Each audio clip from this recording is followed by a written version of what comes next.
first 12 to 15 years or so, we transacted in that entire time frame, probably transacted maybe $3 billion. And in the last, since 2015 or so, transacted $7 billion. So we surpassed $10 billion in assets. It's kind of difficult to start a business like this. As a seller, you're trying to maximize value. As a buyer, you're trying to get good deals. In 2023, there was $190 billion in aggregate transactions in the upstream space, mergers, acquisitions. This year, there's been north of 90 billion with 4 more months to go. How is working with the government? Is that a skill set in its own? I've heard from people developing oil and gas assets on government lands that it's like a whole different ball game. Yeah, working with the government agencies definitely has its pluses and minuses. I would say that.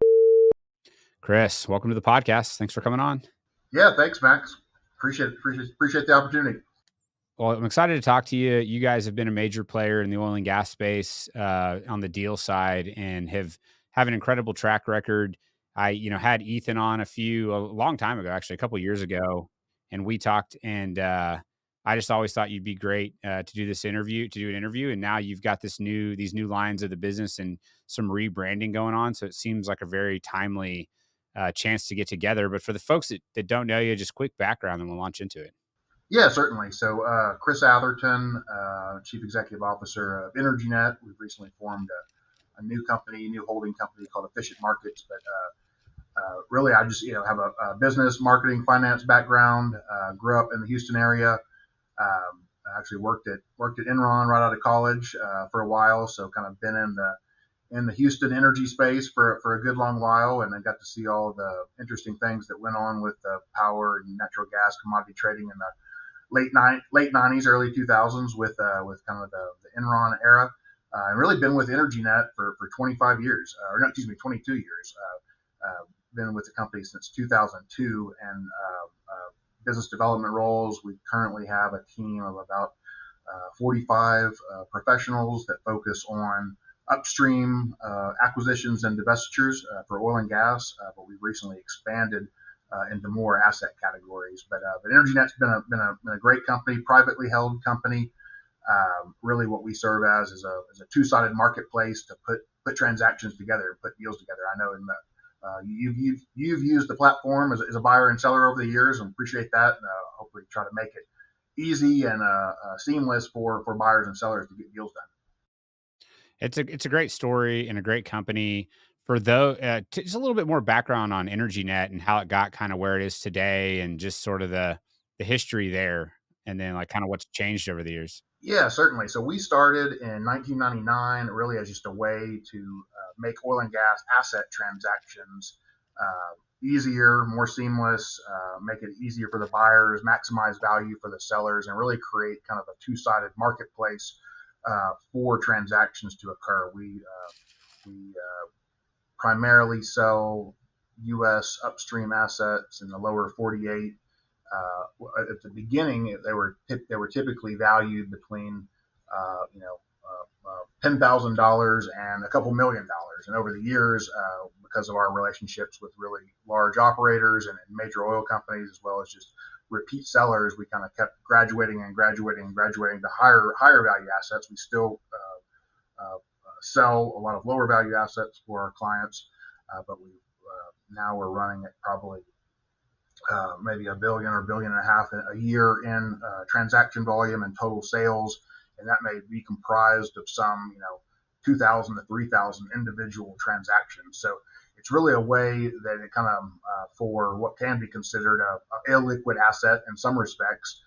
When we started, it was difficult for owners of assets to get maximized value without really doing it themselves, kind of a for sale by owner type situation. So we brought a lot of liquidity to the market, comprehensive data rooms and investment materials, so you could thoroughly screen an asset before you bid on it or acquire it. But we run auctions, sealed bids, negotiated sales for those assets, and work for really all the major oil companies: Chevron, ExxonMobil, BP, Shell, Total, and then kind of down the line. And those companies use our service to monetize what probably they would consider non-core assets. But to many companies, that can be a company starter or a real prime asset that maybe one of the larger companies doesn't see as much running room in, or a needle mover, but for a smaller E&P company or regional E&P company, it can really change the dynamic and of course the company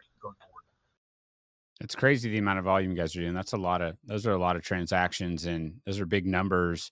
What do you think? Like, do you know from back from the beginning, like the total number of like revenue of transactions or dollar amount of transactions you guys have done, ballpark? Yeah, so actually, just this year in 2024, we surpassed $10 billion in asset sales. The first, 15 years was really kind of it was a struggle. It was getting our footing and getting it more accepted by the market. We would conduct a lot of transactions, but they were just lower values. So probably for the first 12 to 15 years or so, we transacted in that entire time frame, probably transacted maybe 3 billion. And then in the last, since 2015 or so, transacted 7 billion. So we surpassed $10 billion in asset sales. And this year we're coming in on close to 11 billion. Well, it's huge numbers. What about like the structure of the business? Is it all just kind of transactional based where you make a fee if there's a success? Are there other lines where you make other types of fees, or just like the nuts and bolts of like how the business works in terms of your guys' monetization and how has that changed over the years? Has it been consistent? Just talk about how the business works. So we started off, as a marketplace business. So we earn our revenue through commissions from successful transactions. So we are aligned with the seller of the asset to maximize value. And we, for the most part, 99% of the time, we only get a success-based commission. So it's in our best interest and our seller's best interest to proactively market the property to who we think should be interested parties, maybe area operators, maybe acquisitive buyers, new entrants into the space. But that's one of the things that really we strive to do is kind of sometimes make markets for assets that may not have logical buyers, where we get interested parties and interested groups to participate and to screen the deal. So a typical deal on EnergyNet, we may have 300 or 400 unique investors, oil and gas companies screen the deal, evaluate it, and usually about 15 to 20 bids. And that results in about an 84% success rate for actually closing deals. But we earn our commission from a successful transaction. The seller, for the most part, pays the commission. We want to be aligned with the seller to maximize value for their asset. For the buyers, we really just want to create a fair, structured process where they're on the same level playing field that any other investor is across the country. Big, small, deep pockets, just scraping money together. But we want it to be more of a level playing field, democratized system where they have just as much chance to bid on and win a property that anyone else does. And we really want to just create them a steady stream of opportunities coming to them. If you in the almost any type of investment space, you may pay a premium if you're buying it through a marketed process, but sometimes trying to drum up deals and opportunities and investments on your own, you can do a lot of tire kicking, a lot of knocking on doors, and come up empty-handed. So what we try to do for our buyers is just provide a steady stream of opportunities for them to screen and potentially buy. It's a tough being a brokerage business. I mean, I've always said, we've done some things in the past, some of our companies where it was kind of success based in different ways. Like if we can save you money or do something, we get paid. And I've always made the joke, like I've never had good luck working for free. And so I think it's challenging to be in a business where you have to be success based. If the customer wins, you win. I mean, it's a great alignment, but it's not easy. You have to be good at what you do. You have to have high deal flow. What have been like the challenges over the years with building a business like that, where you're not necessarily getting, recurring or reoccurring revenue, and you've got a plan for having employees and plan for growth, yet not knowing, is oil going to drop and there's going to be less deals, or interest rates, or how's the macro going to impact things? Just talk through how you guys have been able to be successful doing a model, which is, it's transaction based, which is not guaranteed. Yeah, and there's a lot of definitely macro factors outside of our control. I mean, the price of oil and gas definitely ebbs and flows and has a big impact on our business. And in building a business like EnergyNet and some of the other companies that we're running right now, you have kind of a chicken or the egg problem. where if we have, in our early years, maybe we had a ton of sellers with really great solid assets, but if we didn't have the right buyers come to the table and participate, then they wouldn't get as good a results as they could have. So, and then the flip side, if you don't have kind of a steady stream of inventory and quality assets, and the buyers seem to trail away. So in the early years of a marketplace business like ours, you're trying to solve that chicken or egg problem. You want your buyers to be engaged and get a steady stream of great opportunities, or quality opportunities, or what they might consider deals. And then from the sellers, you want repeat business, and so that we really pride ourselves on turning a first time seller into a repeat seller. So there's companies like Chevron, like EOG, Devon Energy has just had ConocoPhillips has had really great success. It's kind of year in and year out, but it's just it's a proven process. It consistently works. 8.5 times out of 10, you're going to get the deal sold and have a great outcome. So, trying to create that flywheel effect where you have enough quality assets to bring to the market that keeps the buyers engaged, keeps them participating, is really key.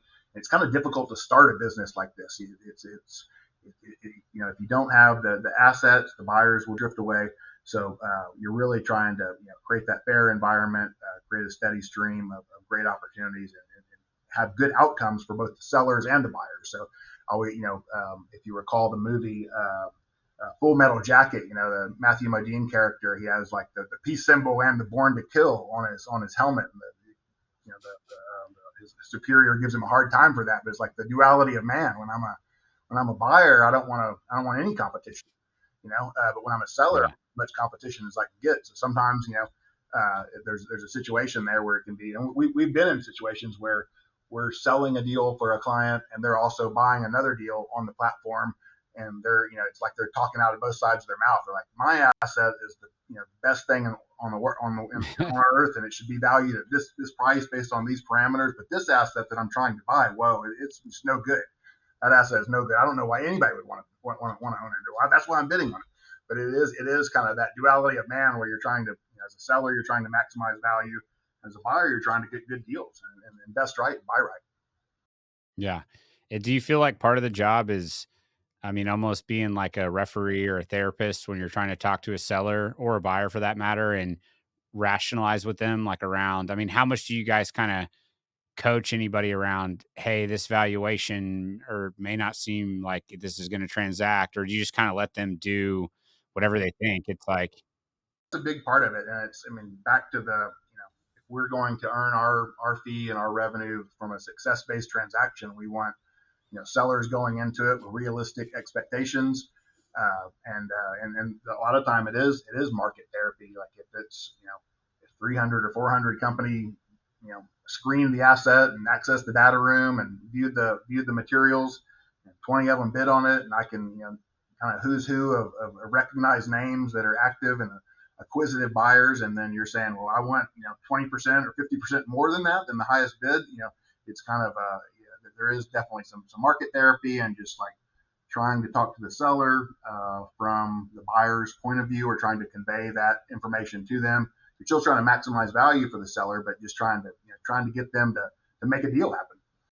yeah, for sure. Do you think that valuations over time, given what's going on in the macro, change for these types of assets? And do you pay attention, in the backup question with that is, do you pay attention to like what's going on in the public space that gets announced? So it's like you see some big EMP deal that's between public companies, or a public company announces it, and you look at the metrics there and compare that to like some of the private deals that you're looking at. And then how do those metrics change over time, given what's going on in the overall macro and in the oil and gas markets? Great question. And just for me personally, sitting with EnergyNet and being involved in these transactions since 2002, I've seen a lot. I've seen pre shale. I've seen the rise of the Barnett Shale, the rise of the Haynesville Shale, rise of the Permian Basin in terms of oil production, and all the price swings and macro events along the way. 2008, or 2000, Thanksgiving of 2014, 2020. Just being in this business throughout all those situations, we've seen a lot. I would say that the deal metrics definitely change and are heavily influenced by what's going on in the public market space, as well as the pricing, just the commodity pricing space. With I guess I would say, the rise of, the shale revolution. There was a huge land grab. The industry essentially was overcapitalized. Companies had, a relatively small acreage position and would drill a well or two and sell their position for a couple $1 billion. And you're scratching your head like, wow, that's amazing. I wish I would have thought of that idea. Or, new private equity companies would get a small position next to a public, and they'd be acquired, in no time for a large premium.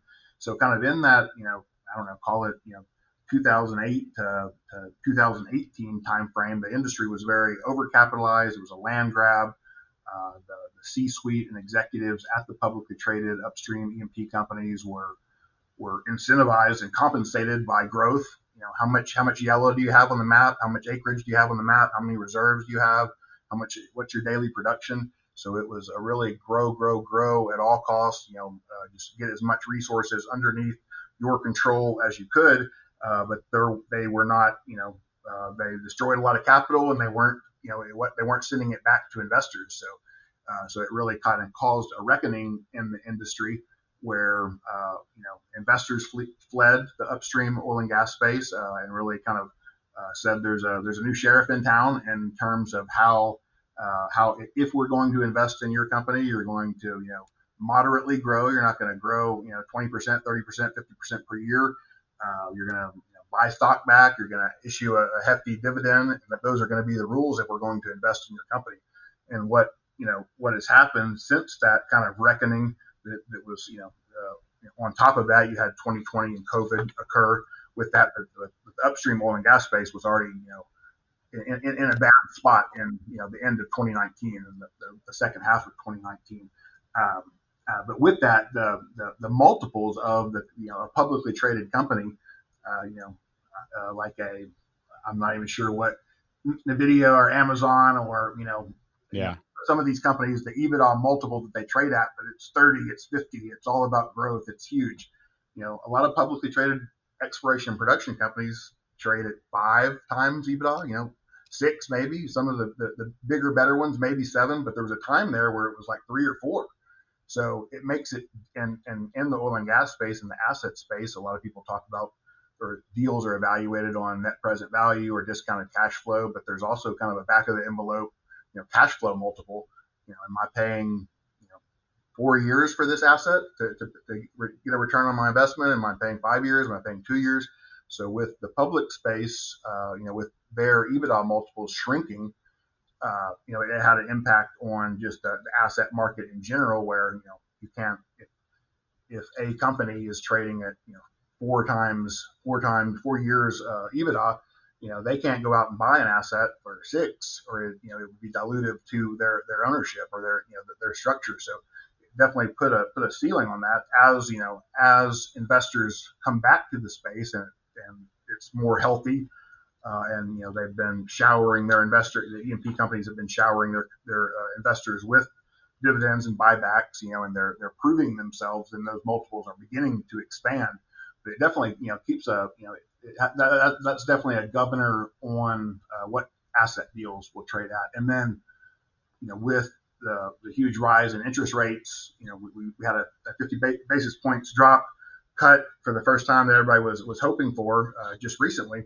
But before that, the interest rates were really, really high, historically high in an environment that for the past 20 or 25 years have been in a really low interest rate environment. So if I can put my money in a CD and get 5 or 6%, like, am I going to pay 10%, discounted cash flow at 10% of PV10 for a risky oil and gas producing asset? So it's caused the multiples to spread there as well.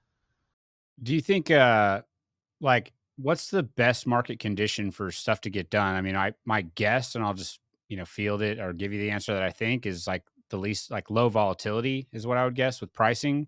And I've always wondered how, like when someone signs a PSA or a MIPA agreement or something, and then natural gas prices drop, whatever, 30%, or oil prices. I mean, how do you navigate those types of situations? And do you agree that volatility being low is probably when the things get done usually, or what are your thoughts on that? Yeah, definitely. I mean, volatility, kills the A&D market, acquisition and divestiture market. If the crude oil and natural gas can trade kind of in a range bound band for a period of time. There's consistency there. It's easier to get deals done. It's easier to get buyer expectations to match up with seller expectations. The volatility is difficult. I mean, there's times where we're engaged by a seller when the price of oil is $80 and they're excited about that they've run the economics. We've run the economics. Our engineers have taken a look at it, and we kind of give them an estimate of what we think the asset will sell for. And then come bid day, it's $67, and they're like, well, this isn't what I signed up for. They may be getting great offers in the current conditions, but they're not necessarily that wasn't how they expected things. So it's kind of that part of it. I would say that the consistent less volatility.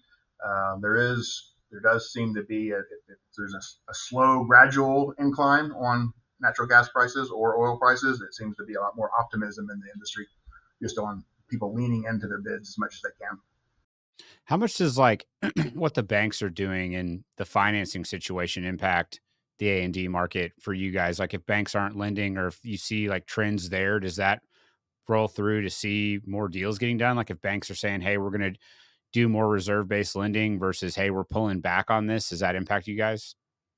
Yes and no. I mean, the volume of deals that we're doing, I would say that a lot of buyers and investors that have been in the space that aren't new buyers that have been in the space, have been buying assets for a long period of time, typically have a great relationship with their bank because they haven't blown up. They've been at it for a long time without failure, so they still have a good relationship with their bank. So they're able to use their existing portfolio of assets to lend to get more resources or more funding from. Um, I would say that, and just kind of the deal size. Most of the deals that we do, while we do transactions under our Indigo Energy Advisors kind of boutique transaction advisory firm, kind of from the $25 million space to the 150, $200 million space. Most of the deals are sub $10 million or so. So the lending, there's not really a big lending universe there in that deal space size. Yeah, for sure. Well, we're going to get to some of the new stuff that you're doing. I'm just fascinated with the business, and we've got an hour here, and so I want to get some of these questions out. But I think this segment will lead well into what you guys are doing today, or some of the new things that you're doing. Like what's in the process that makes you guys so good at it? I mean, you got to put a data room together, you got to be smart on the assets. I mean, but what's the secret sauce that's been the driver for your guys' success around running these types of processes? Yeah, no, that's a great question. So what in doing it as long as we have, and in doing the volume of transactions, and dealing with huge companies like Chevron or Exxon, or dealing with government entities like the FDIC, or bank trust departments, bankruptcy judges, or receiverships. There's all kinds of different buyer seller categories, but in doing so, it's kind of I guess I would say it's doing the reps. Doing the at bats. If you could learn one thing from doing a single deal, what can you learn from doing 10,000 deals?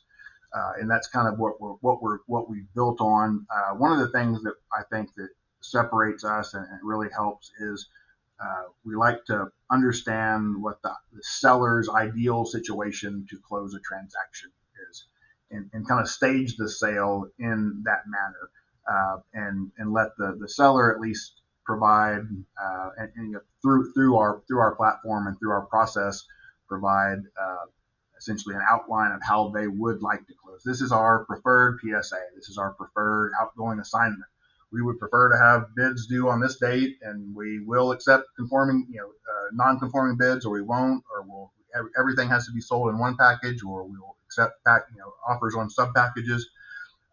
But in doing so, what you get is if we can kind of corral the buying universe, the interested buyers, into submitting offers that conform basically to what the seller wants, it makes transactions easier to do. And in our core business, our EnergyNet oil and gas auction business, one of the key attributes is that we essentially have a pre-signed buyer seller PSA. So that's very unusual for any deals. I mean, I know you're very active in the real estate space as well as other investments, but it would be much easier to do real estate deals if there was just everybody agreed that these are the parameters. This is when closing will occur. This is what you're supposed to do after closing. This is what I'm supposed to do after closing. This is where the funds will go. This is what who's pre and post effective date responsibilities. All those things are just getting a universe of buyers to all agree to that ahead of time, and then when they submit their bid, it boils everything down to a purchase price instead of a purchase price and a 60-page red line PSA that you need a dozen lawyers to decipher. So kind of structuring the sale how the seller would like to transact, creating that dynamic where people agree to the rules of engagement before participating really helps. And again, being incentivized by earning our commission upon a successful sale and trying to get repeat sellers, we want to, at the end of the process, we want to be able to say this is full market value for your asset. We don't want, we experienced every question, post sale that said, well, did so and so look at it? Yes, they did. Did so and so bid on it? Yes, they did. Their bid is here, and you're wanting 2 times that. So we've gone through the reps and just kind of refined our process to know that if you do it in this way, it will be consistently successful over time. Yeah, the standardization, I feel like that takes away a lot of the friction, or it takes away less, makes less friction because you kind of have this is the way it's done.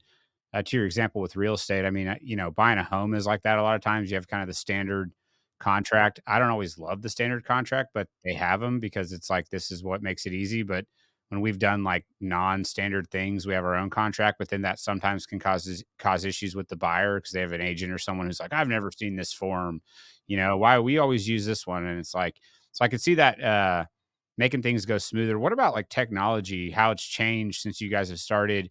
What are you seeing today in those trends? How has it enabled you to be better?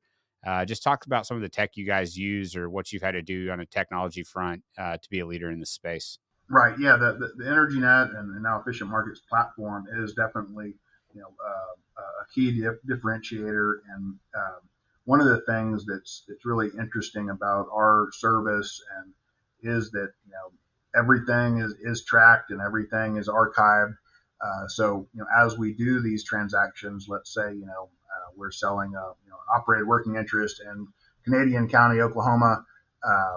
We can go back and look through every deal that we've ever sold that's in that county and the surrounding counties, what all bidders access the VDR and the due diligence material, what all bidders sign the confidentiality agreements, the winning bidders, the runner-up bidders, and it's almost like a smart target marketing system where as we enter a new asset into the system, it kind of pulls everything that we've done historically to say these are going to be your logical buyers, or these are going to be likely interested parties for this type of asset. I get Amazon sends me a note that says it's the 30th anniversary of Beastie Boys, Check Your Head, and then I feel real old. But it's kind of that same situation where it kind of profiles the buying habits and history of our existing bidder universe, which we have about 60,000 bidders. It's all the publicly traded companies, the private equity sponsored companies, individual investors, institutional investors, mom and pops. So there's a lot of buyers that have created accounts on the platform, and they may be dormant or sit and not do anything, not be acquisitive, not acquire anything for 5 years, and then a particular asset comes up, and they win it and they buy it because they're notified of it.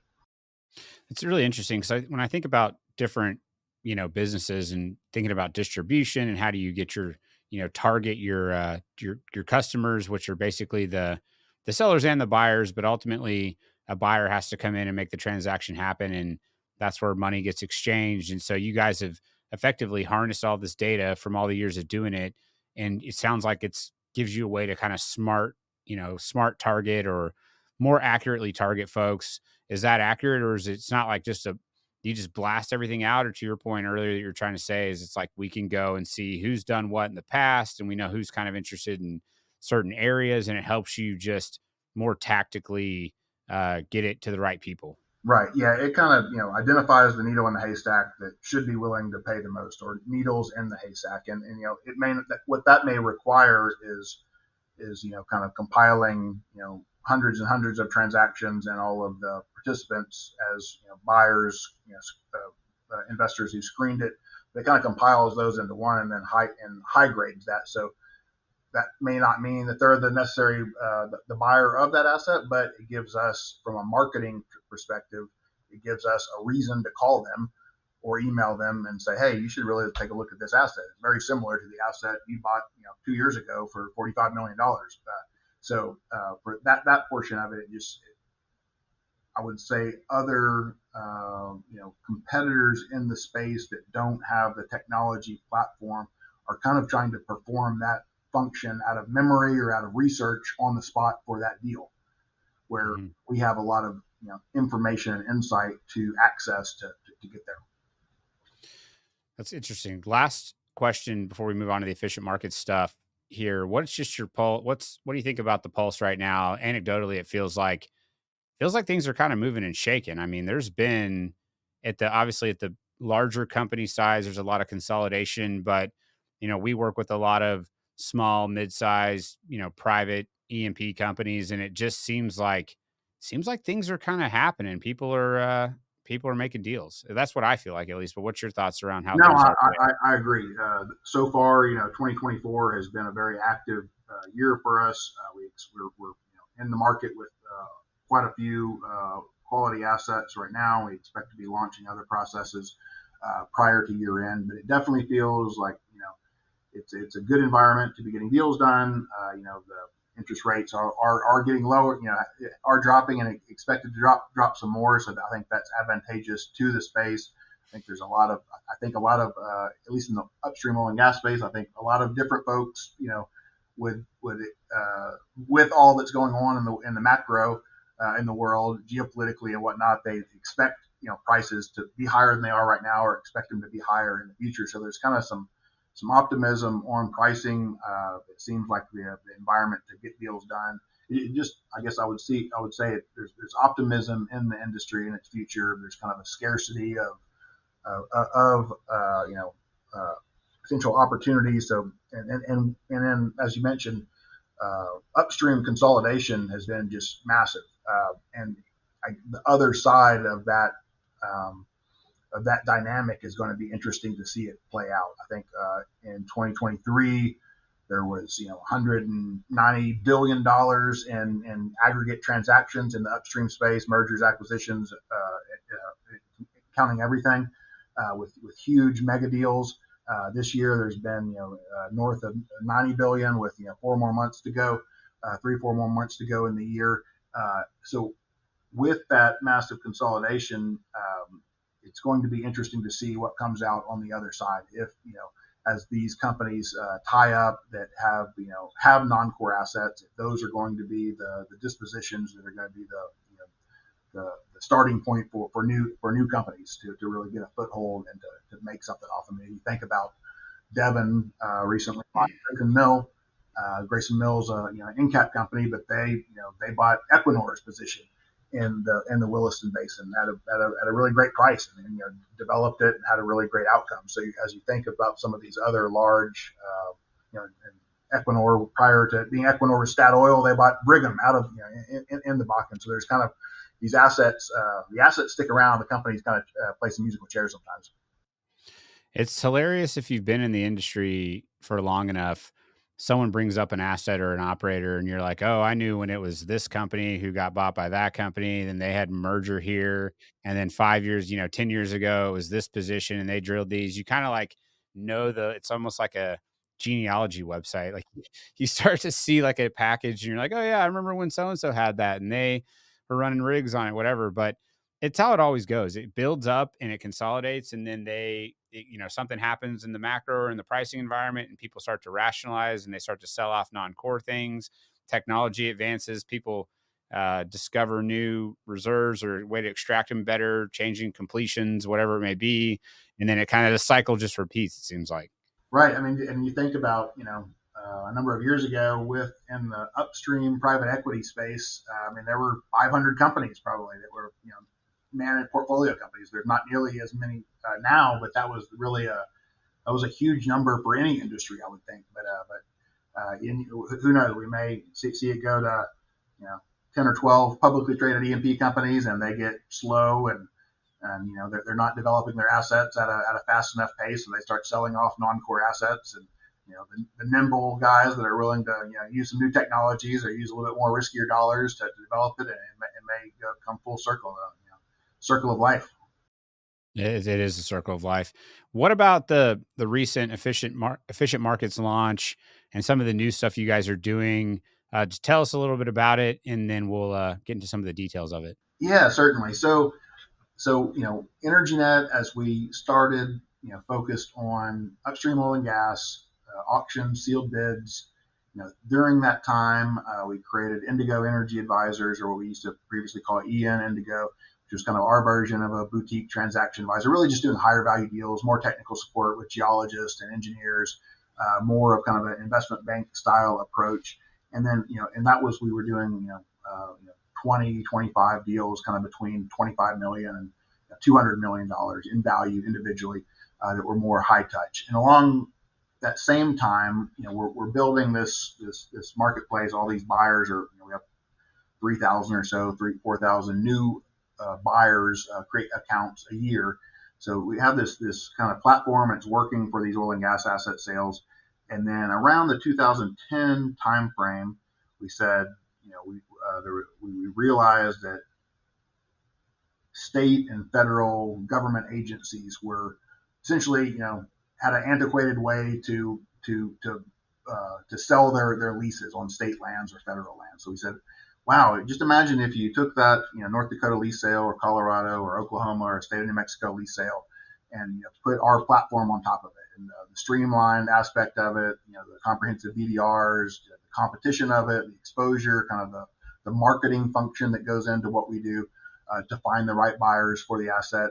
And we had success getting a number of the Western states. So, and when they brought their oil and gas lease sales to the EnergyNet platform, they had a lot of success. And they were, it used to be, two or three guys, the same two or three guys going to, the auction and buying the assets, but it wasn't very much competition. So when we, kind of took it through our internet platform, those states began having a lot more competition, better results.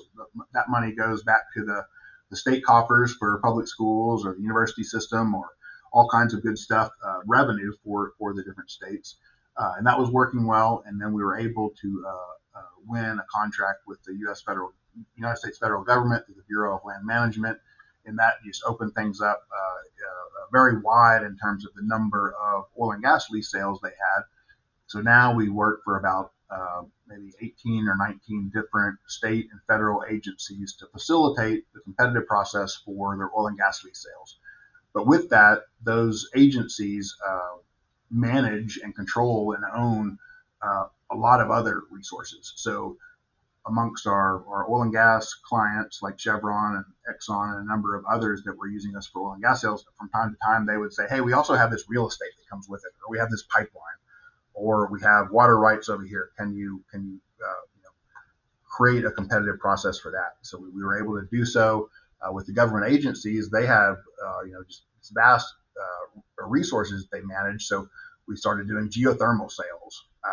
We started doing lithium mines.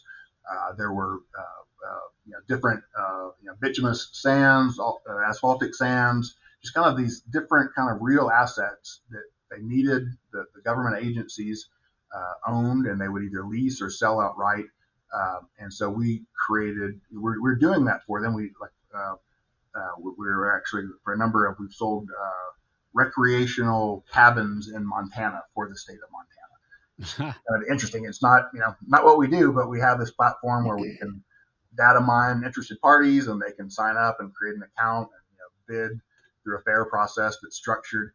So all these different kind of aspects were going on, but we were still EnergyNet, the oil and gas auction house. So what we did is we created Efficient Markets, and Efficient Markets is really the holding company for these other platform marketplace businesses. So EnergyNet is still EnergyNet, doing oil and gas asset transactions. Indigo is attached to the oil and gas side, but now we have Vero Lands that does real estate and basically raw surface land transactions, sales, and then we also have Renova Nexa, which is our arm to facilitate the burgeoning renewables. So that's solar, wind, geothermal, battery storage, carbon capture, and these government agencies just have these vast lands. So they have all these renewable type companies, carbon capture type companies, approaching them saying, "Hey, we would like to do something." But from the government agency standpoint, they don't want to just sell it or lease it to the first offer that's made. They want to have a competitive process. So that's the function that we offer for them. And it's been really successful. We earlier in September of 2024, we launched Efficient Markets and then the subsidiary companies. So basically, these are verticals of the EnergyNet model, just for different real asset categories. But we're excited. I would say that the real estate, the land, Vero Lands has a lot of potential to just because these primarily these agencies, as well as kind of our universe of buyers and sellers, they have a lot of potential assets to sell, which could be very big for the company, and just a new way to do it. The similarities I'm seeing between what you're describing and how you guys started, it's like, it seems like early on you had, at least when I talked to Ethan, I think I remember there were some of these larger companies that had these non-core assets. And typically to go through that process for them, it's like, who are these buyers? It's a bunch of maybe smaller companies, maybe not the people they have relationships with. They want to make sure they get a good deal. So you guys are like, but they, if they just sell it to the first guy that they talk to, they're just this giant corporation. And so it's like, how do we make sure that we're maximizing this? That seems very similar to what you're describing with the U.S. government or a state government. It's this giant entity. They're huge. Probably the most value, they've got these giant swaths of land. Going out and trying to sell it all at once may not be super efficient. Carving it up, subdividing it, creating a competitive process. They're not going to have all the expertise or the time or the connections or the tech to do that. It seems very similar to sort of the oil and gas side. I mean, is that a fair comparison? It's kind of like you're just doing what you've always done, but you're finding a similar type of customer that needs a similar thing, has a similar problem. Yeah, but very, very accurate. So, when we would work for major oil companies, it was a question of, am I, creating a fair process? Am I maximizing value for my employer and the publicly traded company that I work for? So it's very, very similar for, the states and the federal government saying, this isn't our land. This is the Texan land, or this is Oklahoma land, or this is the U.S. citizens' land. So it's in their fiduciary responsibility or their best interest to make sure that they are creating a structured, fair arm's length process that really maximizes value, and can be audited, can ascertain that so and so had an opportunity to bid, or so and so did bid, but they weren't the highest bidder. So very, very much so, just really applying that kind of customer need to different real asset categories. What are like the challenges with you? Like in the oil and gas side, you clearly have subject matter experts, engineers, people that know the land side, I'm sure, that understand kind of the nuances of these transactions and of the assets themselves. As you go into something like real estate or working with renewables and that side of it, do you have to kind of get those core competencies, those subject matter experts, or do you kind of learn some of it as you go? I mean, in terms of like, what's the equivalent of like a reservoir engineer for like evaluating a land deal? You got to have a broker, someone who knows. I mean, there seems like there's a little bit of subject matter expertise that's probably needed to make it efficient. Definitely, and this, I mean, we're not on the real estate and land side. What we've created is kind of a network of brokers, real estate brokers, and a number of different states that are experts in their field. I would say that these aren't, it's not your a number one superstar, residential, person. People have like residential real estate experts excel in their specific domain because they know everything back and forward and know all the buyers and have the pocket buyers and all those things. So it is more expansive because the real estate itself, it might just be raw land. And you think of like the raw land that the U.S. federal government owns in Nevada. So those types of things are more straightforward in that respect. In the renewable space, we've hired and we've also leaned on a kind of a team of consultant experts in particular areas. But that's been a big learning curve for us. Definitely, there's nuances to the wind market. There's nuances to the solar market. There's nuances to carbon capture, geothermal. So trying to understand those and be an expert in all of those is difficult. We typically, know enough, and then we lean on a team and a network of experts and subject matter wizards in those areas. How is working with the government? Is that a skill set in its own? I've heard from like people developing, oil and gas assets on government lands that it's like a whole different ball game. Has it been something, it's easy? Has it been It difficult? requires a lot of patience, and Yeah. things typically move slower, which can be difficult. I mean, some of the things that we've done, there have for the government agencies, state agencies, federal agencies, laws have been changed so they can go about doing that. We had to work for the Bureau of Land Management. In the law it said, there will be a live outcry auction to sell these leases, and we, had to work with kind of champions on our side to get that change to be like, or online. It could be a live outcry physical auction, or it can be online. So there's small tweaks to there are a lot of rules and regulations and legal guidelines on how these assets can or will be offered. So yeah, working with the government agencies definitely has its pluses and minuses. I would say that the people themselves that are employed by those agencies love their states, love America, love that they are the stewards of these vast resources, and take it really seriously and with a lot of pride. So that part of it, you see, I mean, different jobs have pluses and minuses, but seeing that kind of pride in what they're doing and what they're doing for their state or United States of America, just seeing them kind of take pride in like we got this, like we had a kind of a moment of accolade from the state of Montana governor that said, "Hey, this was our largest lease sale ever. That money is going to the public school system. We're super excited about it." So kind of seeing that flywheel effect and the money that you put to good use is exciting and rewarding. It seems like the stuff that we're talking about now is pretty tangential or closely related to oil and gas. I mean, it's like, a lot of times, like if you're, leases, you're leasing minerals, that's kind of like a land deal. I've always said like oil and gas is really just like oil, it's real estate. You're leasing it, you're developing it.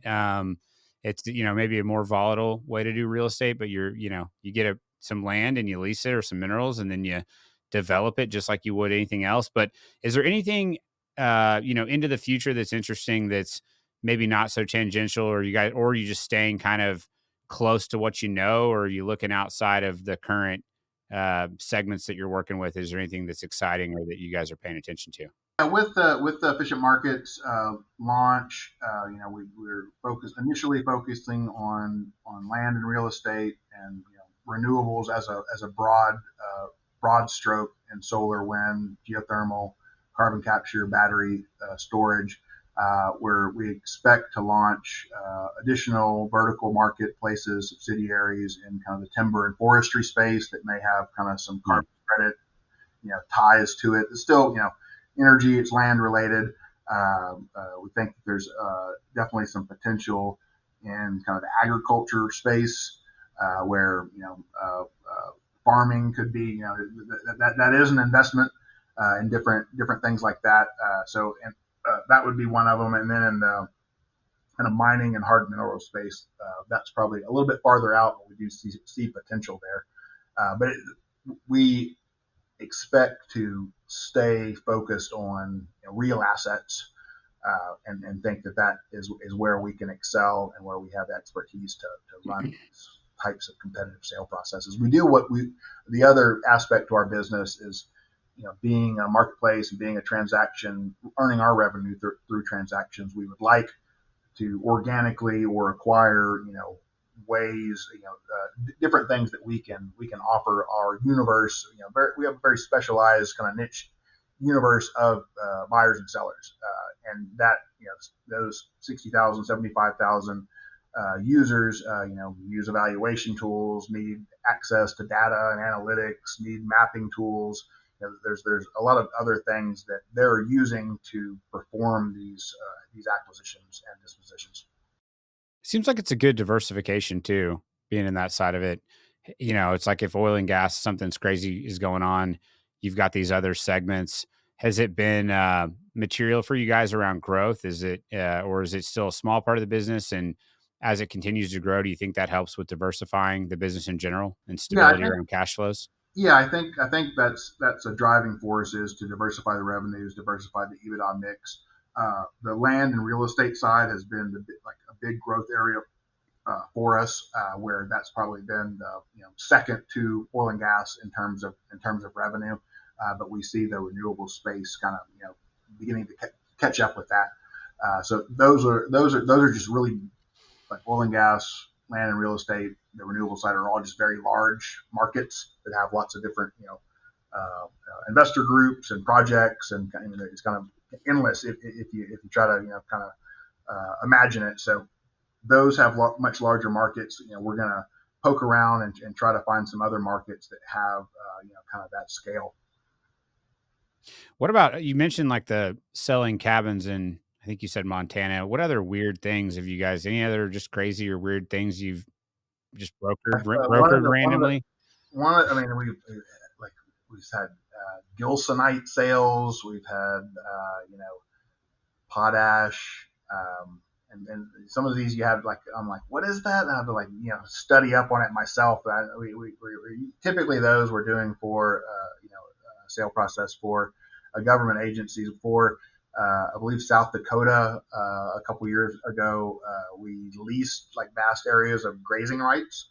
So we had all these cattle farmers creating accounts with the company, calling in, and they weren't, they weren't necessarily buying things off the internet or doing, financial transactions through, a portal like ours historically. So it was a new concept. It worked really well. I mean, but it was, people that were working farms that were, state-owned land that they bid on competitive bid processes on grazing rights. That was an interesting one. Our team answering the phones for those 2 months were, visited with lots of characters. Yeah. That's good. Any crazy deal stories that you could share here? I mean, I don't know. I'm sure you guys have seen some weird just stuff over the years, whether that's big personalities or something falling apart that was crazy, or just any I don't know. It just seems like with deals, seems like every deal, maybe not the really tiny ones, but most deals have kind of like a story to them. But just wondering if there's anything that sticks out over the years that you thought that you could share if it's not confidential. One that's coming to mind now is just, again, being in this space. I've had the fortune and do a deal with Aubrey McClendon and shake his hand and have the signature on the PSA and on the deal terms. So there's been lots of really cool situations like that where you've met people in the industry that I've met people in the industry doing deals, where they were pioneers or were super influential. There's the other side of that as well. Like, I mean, you name a story or somebody that was in the news for doing something wrong. I bet they Yeah. at some point used our platform,